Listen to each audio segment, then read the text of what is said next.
জোরে ধমক কারে দিবা সেদিন, জোরে ধমক কার মাথায় ভাঙবা লাঠি।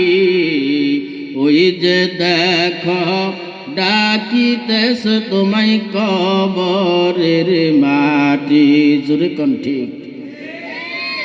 আলহামদুলিল্লাহ আলহামদুলিল্লাহি নাহমাদুহু ওয়া নাস্তাঈনুহু ওয়া নাস্তাগফিরুহু ওয়া নু'মিনু বিহি ওয়া নাতাওয়াক্কালু আলাইহি ওয়া নাউযু বিল্লাহি মিন শুরুরি আনফুসিনা ওয়া মিন সাইয়্যাতি আমালিনা।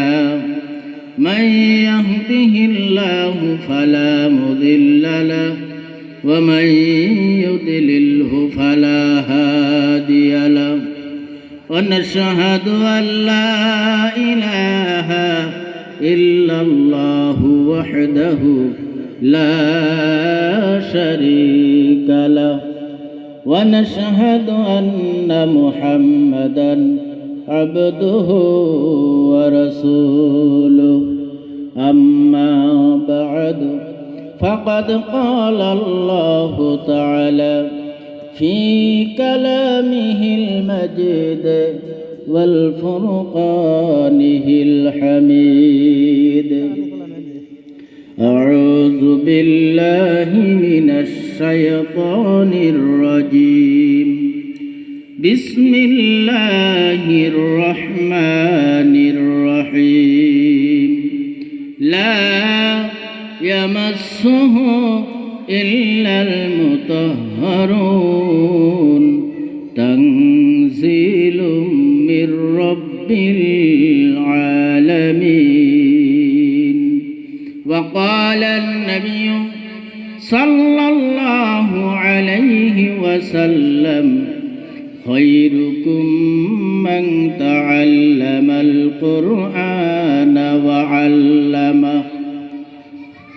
وقال الله تعالى في شان حبيب إن الله وملائكته يصلون على النبي يا أيها الذين آمنوا صلوا عليه وسلموا تسليما. اللهم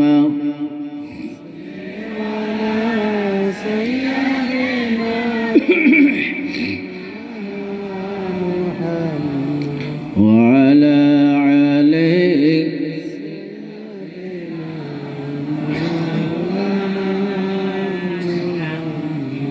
यूसुफ के देखे जुलेखा पागल, यूसुफ के देखे जुलेखा पागल, रसूल के देखे खादीजा। সেই আশিকে মুসলিম পাগল দরুদ পারা মুস্তাফা। আল্লাহুম্মা সাল্লি আলা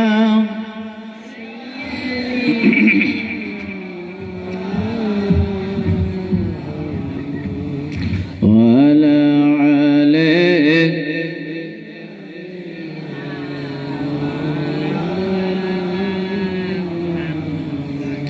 বর্তমান ভারতের প্রধানমন্ত্রী যিনি, নাম তার দামোদর দাস নরেন্দ্র মোদী, ঠিক তো নাকি? এর আগের যে প্রধানমন্ত্রী ছিল নাম ছিল তার ডক্টর মনমোহন সিং, মনে আছে? জোরে কন্যা কেন? উনি হলেন ভারতের একটি অঙ্গরাজ্য পাঞ্জাবের অধিবাসী। আর পাঞ্জাবিদের ধর্মের নাম হলো শিখ ধর্ম, তাই তো স্যার? শিখেদের গুরু হলো 10 জন, তন্মধ্যে প্রথম যিনি নাম তার গুরু নানক। তো শিখেদের গুরু গুরু নানক আমাদের নবী সম্পর্কে সুন্দর একটি তথ্য দিয়েছে, শুনবেন। শুনবেন। গুরু নানক বলছে,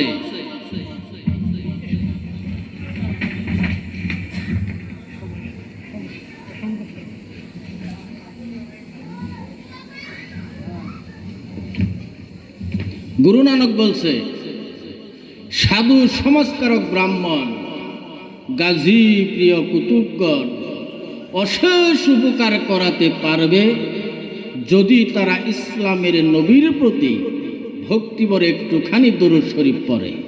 জোরে কন সুবহানাল্লাহ, কইন না।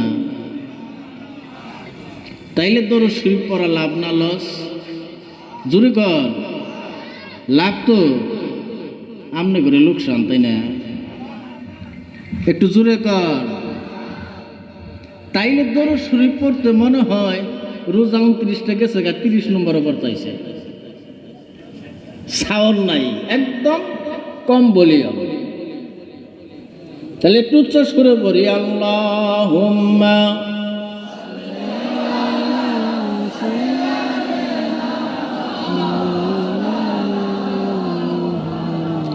ওয়ালা আলে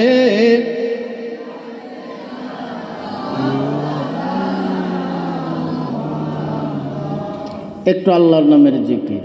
আল্লাহ আল্লাহ আল্লাহ লা ইলাহা ইল্লাহু আল্লাহ আল্লাহ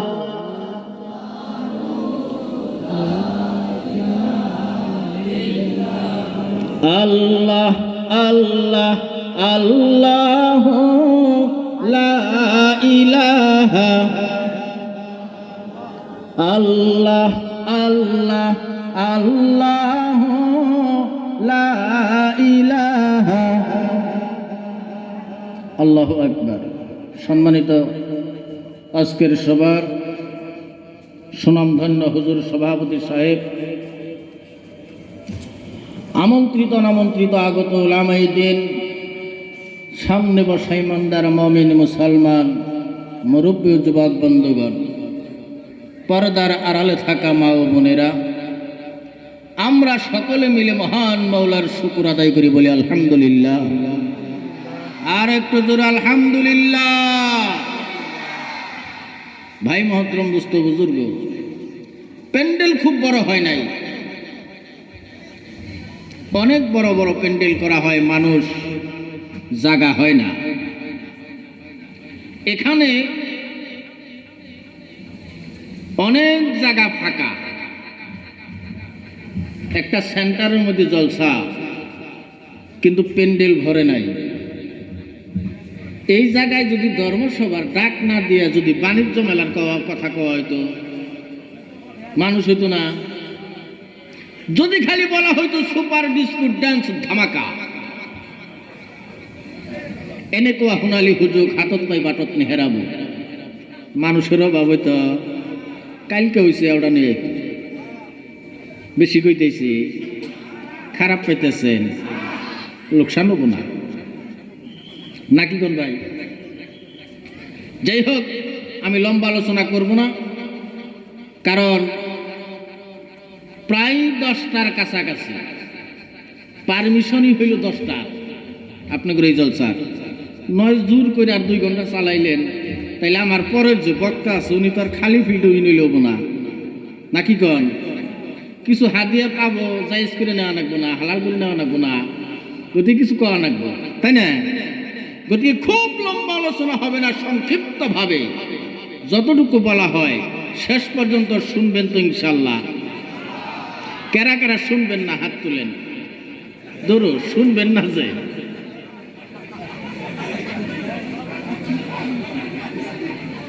আখিরি মুনাজাত পর্যন্ত থাকবো তো ইনশাল্লাহ। জোরে কর আল্লাহ পাক কবুল করেন, জোরে কই আমিন। ভাই মহতরম, দোস্ত বুজুর্গ, বেশি দিন নাই, মনে হয় ডিসেম্বরের শেষ ভাগে জানুয়ারিতে চা খাইয়া গলা ভাঙবো সময় আসতেছে। আছে না চা রোজ জিন্দাবাদ মুর্দাবাদ কইতে কইতে মাইকের স্পিকার ভাঙে হালাবো, আর এনে সুবহানাল্লাহ আলহামদুলিল্লাহ কবার কইলে বলি আমি থাকে না গলায়, বেশি কইতেছি। আমার বন্ধুগণ, সরাসরি আলোচনা। আল্লাহ রাব্বুল আলামিন আমাদেরকে পৃথিবীতে পাঠাইছেন, এমনি এমনি পাঠাইছেন কি কোনো উদ্দেশ্য ছাড়া? না কোনো উদ্দেশ্য আছে গো? আজকের যে প্যান্ডেল করছেন উদ্দেশ্য আছে তো? উদ্দেশ্য হলো আজকের জলসা, ধর্মসভা, ওয়াজ শুনুন, হুজুর রাইব, হুজুরকে মুখের কথা শুনুন, এই তো। ঠিক অমনি আল্লাহ পাক আমাদেরকে পাঠাইছে, উদ্দেশ্য ছাড়া পাঠায় নাই, উদ্দেশ্য আছে আমার বন্ধুগণ। আর সেই উদ্দেশ্য সফল করতে গেলেই আপনার কিছু এলিমের দরকার হবে, জ্ঞানের দরকার হবে, শিক্ষার প্রয়োজন হবে। শিক্ষা ছাড়া উদ্দেশ্য কোনোদিন সফল হওয়া যায় না। সফল হওয়া যাব, জোরে কর, সফল হওয়া যাব না। এই জন্য আল্লাহর নবী বলছেন, এই পৃথিবীতে দুইজন মানুষ শ্রেষ্ঠ। একজন যে এলিম হাসিল করে, কোরআন শিক্ষা করে, আরেকজন যে শিখে, যে শিক্ষা দেয় এবং শিখে। দুইজন মানুষ শ্রেষ্ঠ মানুষ। আল্লাহর নবী বলছেন, উতলুবুল ইলমা ওয়ালাউ কানা বিসসিন, জ্ঞান অর্জন করার জন্য যদি সুদূর চীনে যাওয়া লাগে। হাদিসটা কিন্তু ভারত থেকে কয় নাই, বর্ডার পার হলে তো চীন, এটা কিন্তু সৌদি আরব থেকে কইছে। তার মানে দূরের পরিমাপ বুঝাইছে। যদি পৃথিবীর এক মাথায় থেকে অপর মাথা পর্যন্ত যাইতে হয়, তাও যাও, শিক্ষা অর্জন করো, জ্ঞান অর্জন করো। কারণ শিক্ষা হইল জাতির মেরুদণ্ড, বুঝতেছেন? শিক্ষা অর্জন করো। কারণ এই পৃথিবীতে আমাদের নবী আসছিল সারা পৃথিবীর শিক্ষক রূপে। জোরে কোন সুবহানাল্লাহ। বিশ্ববিখ্যাত জ্ঞানী ছিলেন তিনি, যার আদর্শে, যার কথা মাইনে আজকে অন্য জাতির মানুষ উন্নত। আমরা ওই নবীর উম্মত, কিন্তু ফলো না করার কারণে আমরা অনেক নিচে নেমে আসছি। বুঝতেছেন আমার কথা? বর্তমান 2011 সনের সেন্সাস, ভারতের আসামে বর্তমান মুসলমানের 52% শিক্ষিত। তার মধ্যে যে নাম উল্লেখ করবো হ্যাঁ ওই খাতায় আছে। আর 48% বর্তমান মূর্খ, তাই না স্যার? এই জাতির উন্নতি হবো কি দিয়া কন? কিন্তু বড় বড় হায়ার এডুকেটেড ছিলেন যারা, তারাও বলেছেন পৃথিবী বিখ্যাত জ্ঞানী মানুষ ছিলেন হযরত মুহাম্মদ সাল্লাল্লাহু আলাইহি ওয়াসাল্লাম। জোরে কোন সুবহানাল্লাহ। আমার বন্ধুগণ, জার্মানের একজন বিশ্ববিখ্যাত শিক্ষিত হায়ার এডুকেটেড পারসন ছিল, নাম ছিল তার ডক্টর মিকিলিস। ডক্টর মিকিলিসের নাম শিক্ষিত মানুষ যারা, পড়াই মানুষে জানে তারা। তিনি ছিলেন জার্মানের মানুষ। কিছু জার্মানি মানুষ গিয়া তার কাছে জিজ্ঞাসা করলো, স্যার, এই তামাম পৃথিবীর জমিনে এমন কোন মানুষের সন্ধান কি আপনার জানা আছে, যিনি পৃথিবী বিখ্যাত জ্ঞানী হবে, যার জীবনে মানুষের উপকারের জন্য কাজ করে গিয়েছে, মানুষের উপকারের জন্য জ্ঞান অর্জন করে মানুষের কল্যাণ সাধন করেছে, এমন কোন মানুষের সন্ধান কি আপনার জানা আছে নাকি? ডক্টর মিকিলিস বলল, ইয়েস, হ্যাঁ অবশ্যই আমি জানি। জার্মানি মানুষ বলল, স্যার তাহলে ওই মানুষটার নাম জানতে চাই। ডক্টর মিকিলিস বলল, জার্মানিরা শোনো, যেই মানুষটা পৃথিবী বিখ্যাত জ্ঞানী, মানুষের কল্যাণের জন্য কাম করে চলে গেছে, তিনার নাম মুহাম্মদুর রাসূলুল্লাহ। জোরে বলা যাবে কি সুবহানাল্লাহ? আরবের মানুষ, বিশ্ববিখ্যাত জ্ঞানী তিনি, মানুষের কল্যাণের জন্য জ্ঞান অর্জন করে মানুষের কল্যাণের জন্য কাম করে গেছে। তিনি হলেন নবী মুহাম্মদুর রাসূলুল্লাহ। জোরে বলা যাবে কি সুবহানাল্লাহ? জার্মানি মানুষেরা বলল, স্যার মুহাম্মদ একজন মূর্খ মানুষ হয়, জীবনে কোনোদিন স্কুল কলেজে যায় নাই, জীবনে স্কুল কলেজের বারান্দা পর্যন্ত দেখে নাই। যে স্কুল কলেজে লেখাপড়া করে না সে তো একজন মূর্খ মানুষ হয়। আর আপনি একজন মূর্খ মানুষকে বিশ্বের শ্রেষ্ঠ জ্ঞানী হিসাবে বিবেচনা করেন, এটা কোনোদিন মানতে পারবো না, মানব না। এটা মানার কথা না। কারণ যে স্কুল কলেজে যায় না এই মানুষটার কি কয় গো? মূর্খ কয়। আমাদের নবী কোনো ইউনিভার্সিটিতে পড়ে নাই, কোনো কলেজে যায় নাই, তাইলে হ্যাঁ বিশ্ববিখ্যাত জ্ঞানী কি করে হয়? ডক্টর মিকিলিস বললেন, ওরে জার্মানি, তাহলে তোমরা যদি মোহাম্মদকে বিশ্বের শ্রেষ্ঠ জ্ঞানী হিসাবে বিবেচনা করতে না চাও, তাইলে তোমাদের জ্ঞানের দ্বারা, শিক্ষার দ্বারা তোমরা কাকে বিবেচিত করতে চাও যিনি বিশ্ববিখ্যাত জ্ঞানী হবে? জার্মানি মানুষেরা বলল, স্যার আমরা আমাদের শিক্ষার দ্বারা, জ্ঞানের দ্বারা একজন মানুষের সন্ধান আমরা পেয়েছি যিনি মানুষের কল্যাণের জন্য, পৃথিবীতে উন্নয়ন করার জন্য নতুন নতুন যন্ত্রপাতি বানানোর থিওরি দিয়ে চলে গেছেন, মানুষের কল্যাণের জন্য কাম করে চলে গেছেন। তার নামটা কি বলো? বলে তার নাম হলো sir Isaac Newton. Sir Isaac নিউটনের নাম বললেন যে তিনি বিশ্বশ্রেষ্ঠ, বিশ্বের শ্রেষ্ঠ জ্ঞানী তিনি, বিজ্ঞানের ঠাকুর দাদার বাবা হিসাবে পরিচিত তিনি। নাম তার স্যার আইজাক নিউটন। আমরা স্যার আইজাক নিউটনকে বিশ্বের শ্রেষ্ঠ জ্ঞানী হিসাবে বিবেচিত করতে চাই।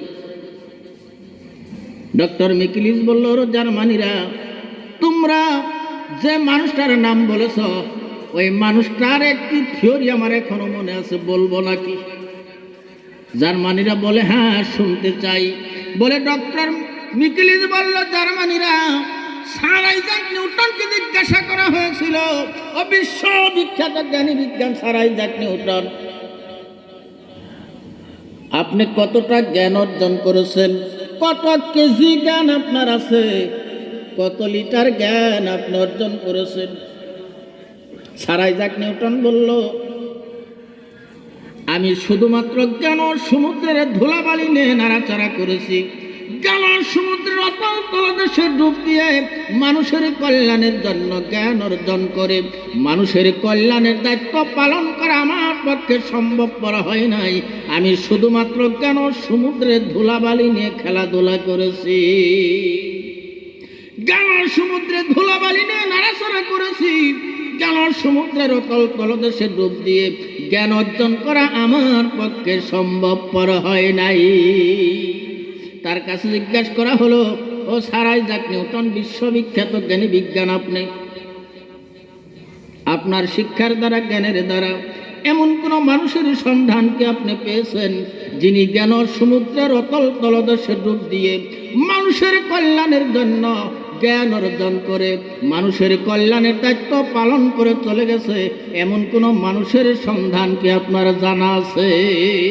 স্যার আইজাক নিউটন বলল, ইয়েস ইয়েস ইয়েস, হ্যাঁ হ্যাঁ অবশ্যই আমি জানি, যিনি জ্ঞান সমুদ্রের অতল তলদেশে ডুব দিয়ে মানুষের কল্যাণের জন্য জ্ঞান অর্জন করে মানুষের কল্যাণের দায়িত্ব পালন করে চলে গেছে, তিনি হলেন মুসলমানদের ধর্মীয় নেতা, মক্কার দুলাল, নাম তার মুহাম্মদুর রাসূলুল্লাহ। জোরে বলা যাবে কি সুবহানাল্লাহ?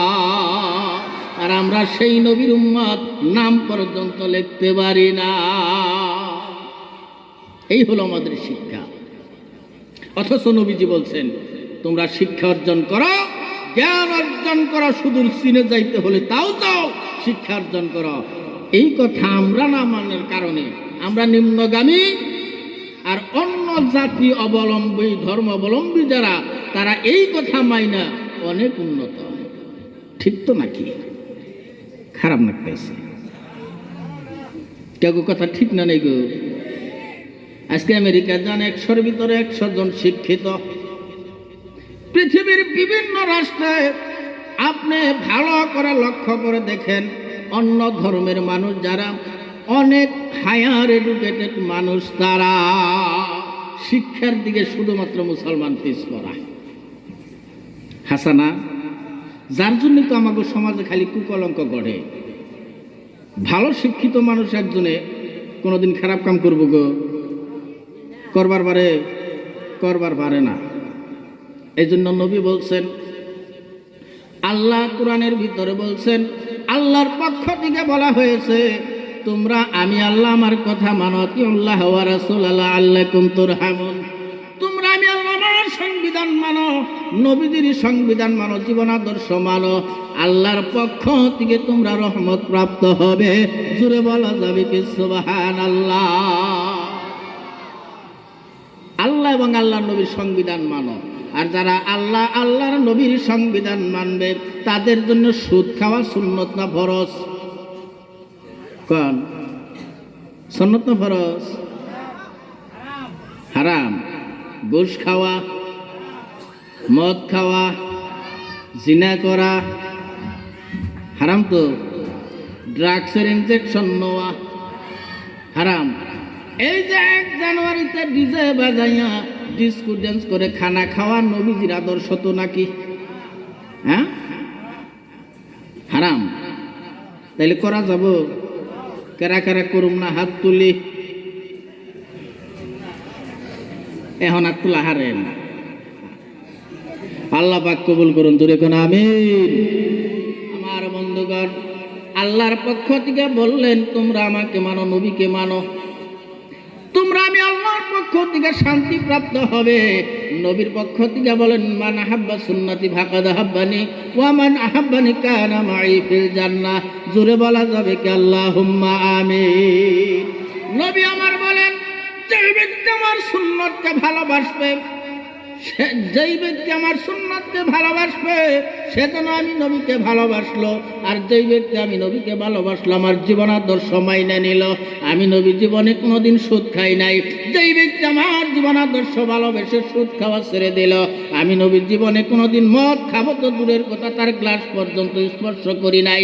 যেই ব্যক্তি আমার জীবন আদর্শ ভালোবেসে মদ খাওয়া ছেড়ে দিল, আমি নবীর জীবনে কোনোদিন অবৈধ নারীদেরকে নিয়ে 2-4 ঘন্টা পার্কে গল্প করি নাই। যেই ব্যক্তি আমার জীবন আদর্শ ভালোবেসে অবৈধ নারীদেরকে দিকে দূরে সরে থাকলো, কানা মাই ফিল জান্নাহ, ওই ব্যক্তি আমি নবীর সাথে জান্নাতি হবে। জুড়ে বলা যাবে কি সুবহানাল্লাহ। তাইলে আমরা মদ খাওয়া ছেড়ে দেবো ইনশাল্লাহ। কেরা কেরা তৈরি করে খামো, হাত তুলিছে দেখি। স্যার মনে রাখবেন, একটু এগুলো হাত তুলে নাই। যদি না মানে কালকে দিকে লাঠি বানাবাই। তাই বলে দেন না জানি আবার নাকি কর।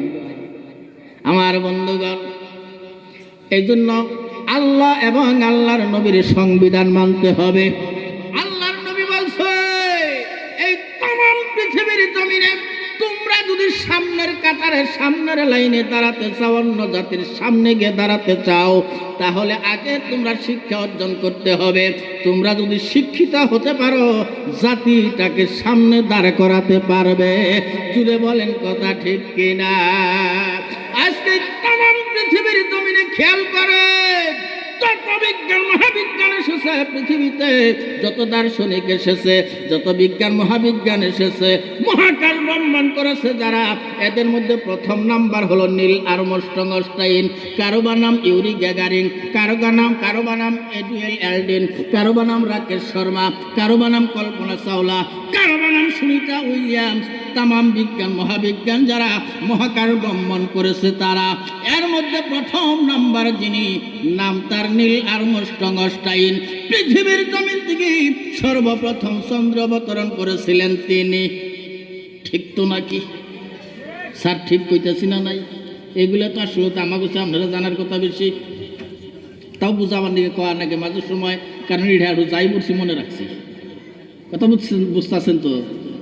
এই পৃথিবীর থেকে মহাকাশ ভ্রমণ করেছে, চন্দ্রে গেছে, চাঁদের মধ্যে গেছে। সর্বপ্রথম নাম তার নীল আর্মস্ট্রং অস্টাইন। তিনি ওই চন্দ্র থেকে পৃথিবীতে নাইমেই মুসলমান হয়েছেন, তাই না স্যার? যার জন্য তারে নজরবন্দি করে রাখা হয়েছিল, বুঝছেন? উনি যখন চন্দ্রের দিকে পৃথিবীতে নেমে আসেন, রাত্রি যাপন করলেন যেই ঘরটার মধ্যে, কাছাকাছি মসজিদ ছিল। ফজরের সময় আযান ধ্বনি হইয়া যায়, আযানের আওয়াজ বিজ্ঞানী সাহেবের কর্ণ স্পর্শ করলে আজানের তালে তালে মসজিদে চলে যায়, গিয়া দেখে সমস্ত মুসল্লি এক জামাতে নামাজ আদায় করে। নামাজের শেষে বিজ্ঞানী সাহেব জিজ্ঞাসা করলেন মুসল্লিদেরকে, তোমাদের মধ্যে লিডারকে, তোমাদের নেতাকে? মসজিদে যখন আমরা সবাই ঢুকি আমাদের লিডার কে হয়? জোরে কোন? ইমাম সাহেব। মুসল্লিরা দেখাই দিল আমাদের লিডার হলো ইমাম সাহেব, লিডার ইমাম সাহেব।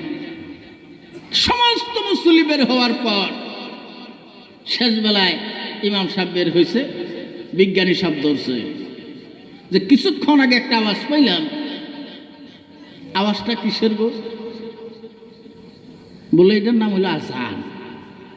যখন আমাদের আল্লাহর কুদরতি পায়ের নিচে সাজদা দেওয়ার সময় হয়ে যায়, এই আজান দিয়ে মানুষকে জানাই দেওয়া হয় মসজিদে আসো, আল্লাহকে স্মরণ করো।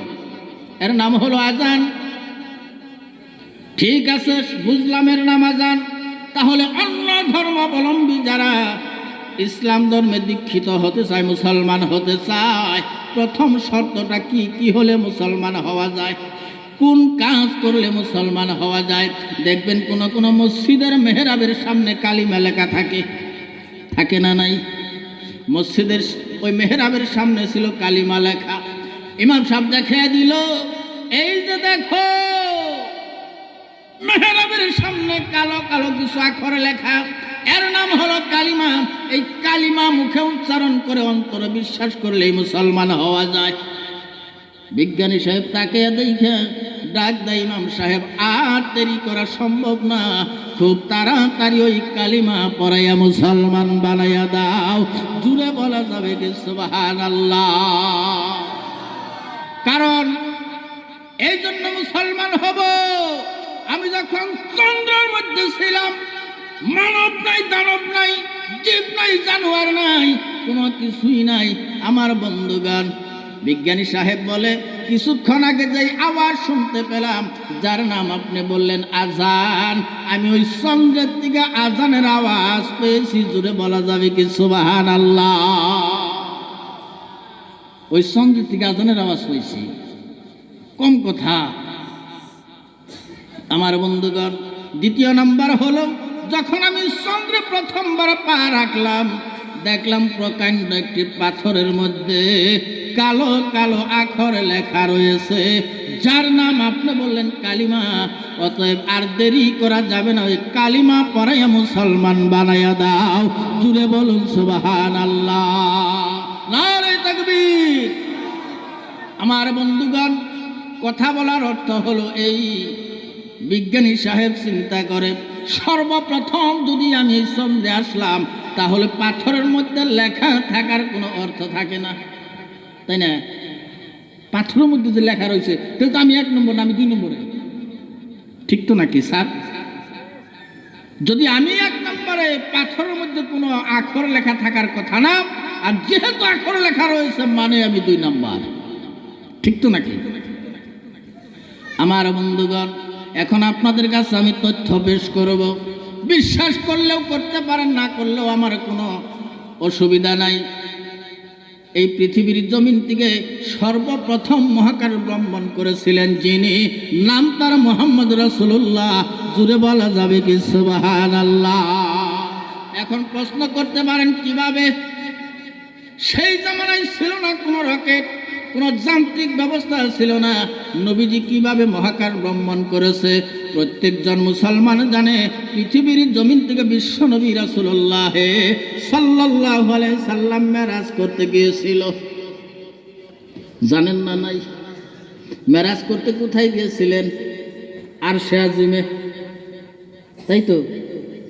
আরশে আজিমে মেরাজ করতে গিয়েছিলেন। আর সেই আরশে আজিম হলো একদম উপরের দেশে। জুড়ে কান সুবহানাল্লাহ। যে পর্যন্ত কোনো বিজ্ঞানী তো যাবে দূরের কথা, আজ পর্যন্ত জিবরাইল ফেরেশতা পর্যন্ত যাইতে পারে নাই। বুঝতে পারছেন আমার কথা? কে গো, কথা কোন না কে? খারাপ লাগতেছে। আমার বন্ধুগণ, বিজ্ঞান মহাকাশের দিকে যাবেন, দেখবেন আমাদের নবী সবার সামনে দাঁড়িয়ে আছে। জুড়ে বলা যাবে কি সুবহানাল্লাহ? যেই দিন বিশ্ব নবী এই পৃথিবীর জমিন থেকে মেরাজ করতে গিয়েছিল ঊর্ধ্ব আকাশে, সেই দিন চন্দ্র পার হয়েছে, আপনার গ্রহ উপগ্রহগুলো পার হয়েছে, সপ্তম আকার ভেদ করে সিদরাতুল মুনতাহা পার হইয়া আরশে আজিম ভ্রমণ করেছে। জোরে বলে যাবে কি সুবহানাল্লাহ। আর আমরা সেই নবীর উম্মত, নাম লেখা আমাদের জন্য জটিল। স্যার ঠিক তো নাকি? নামই লেখবার পারি না। হ্যাঁ, আচ্ছা যাই হোক, কথা তো ফেললাম বইতেছে, ওই দিকের আলোচনা করি না। সভাপতি সাহেবের একটা চিঠি আসছে, চিঠিটা হইল মেয়েদের সম্পর্কে কিছু আলোচনা করা। চাষিরা আছে না কিছু? মনে তো হয় আমরা কিছু বেশি হব। আলহামদুলিল্লাহ, আল্লাহ চাষি করে আগে জান্নাতে দেখ আমার গোসাইকে, তাও আমিন কয় না গো। তবে আপনি ঘুরে এনেকার চাষিরা মানে কেমন জানি না, আমার কয়েক বছর চাষিরা খারে দরজাল মার্কা। ঈদের সময় হইলে চাষি করে জ্বালায় কাপড় বাজারে ঢোকা যায় না। আমার কয়েক বছর কথা কইতেছি। তবে আপনি করে এখানে ভালো একই, বেশি কোয়া যাবো না, যাওয়ার টাইমে গাড়ির সামনে খারিলে ভেজালে করুক না। তবে মা চাষিরা যদি আসলে ভালো হয়, সংসারটাই সুখের সংসার হয়। যদি কোন ঠিক কিনা? সংসার সুখের হয় রমণীর গুণে। বাড়ির মা চাষিদের জন্য সংসার সোনার সংসারে পরিণত হয়ে যায়। যদি কোন ঠিক কিনা? আসলে তো মা বোনেরা যদি পাক্কা 5 ওয়াক্ত নামাজি হয়, মা যদি শিক্ষিতা হয়, ওই ঘরের সন্তানও কিন্তু শিক্ষিত হবে। জোরে কোন ঠিক কিনা? মা নামাজি